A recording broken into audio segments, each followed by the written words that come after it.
And the Lord visited Sarah as he had said, and the Lord did to Sarah as he had spoken.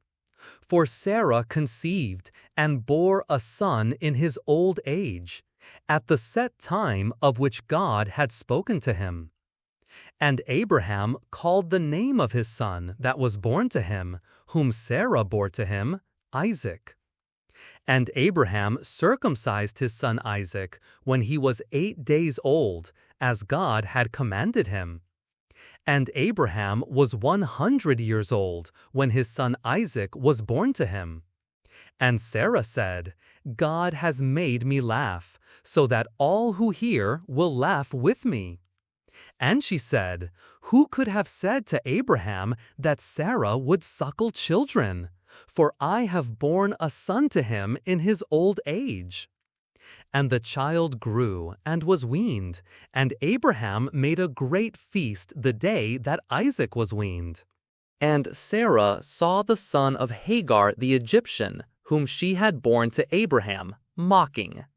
And she said to Abraham, Cast out this maidservant and her son, for the son of this maidservant shall not be heir with my son, with Isaac.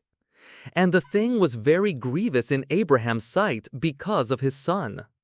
And God said to Abraham, Let it not be grievous in your sight because of the boy and because of your maidservant. In all that Sarah has said to you, hearken to her words, for in Isaac your seed shall be called. And also I will make a nation of the son of the maidservant, because he is your seed.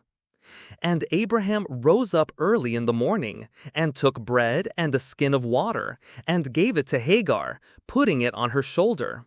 And he gave her the boy, and sent her away. And she departed and wandered in the wilderness of Beersheba. And the water in the skin was gone, and she placed the boy under one of the shrubs. And she went and sat down across from him a good way off, about a bowshot. For she said, Let me not see the death of the boy.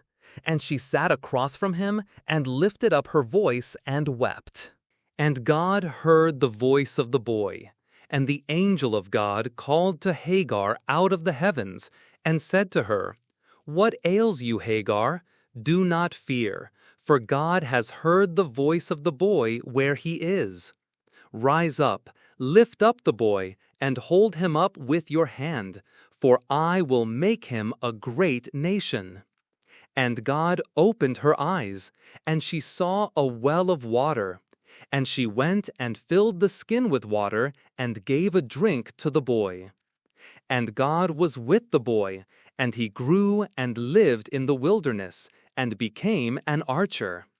And he lived in the wilderness of Paran, and his mother took a wife for him out of the land of Egypt.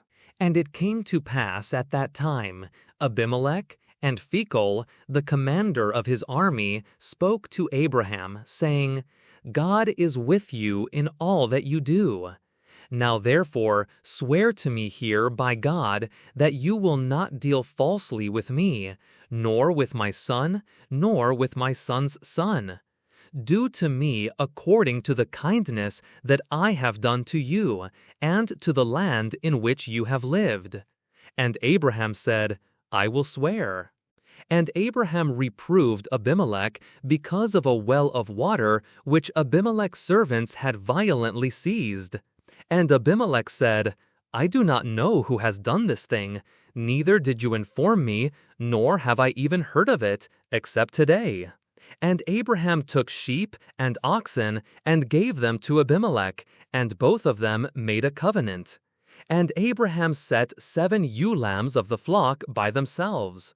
And Abimelech said to Abraham, What are these 7 ewe lambs which you have set by themselves? And he said, You shall take these 7 ewe lambs from my hand, so that they may be a witness to me that I have dug this well. This is why he called that place the well of the living one seeing me, because there they both swore an oath. So they made a covenant at Beersheba. Then Abimelech and Phicol, the commander of his army, rose up, and they returned to the land of the Philistines. And Abraham planted a tree in Beersheba, and there called on the name of the Lord, the everlasting God. And Abraham lived in the Philistines' land many days.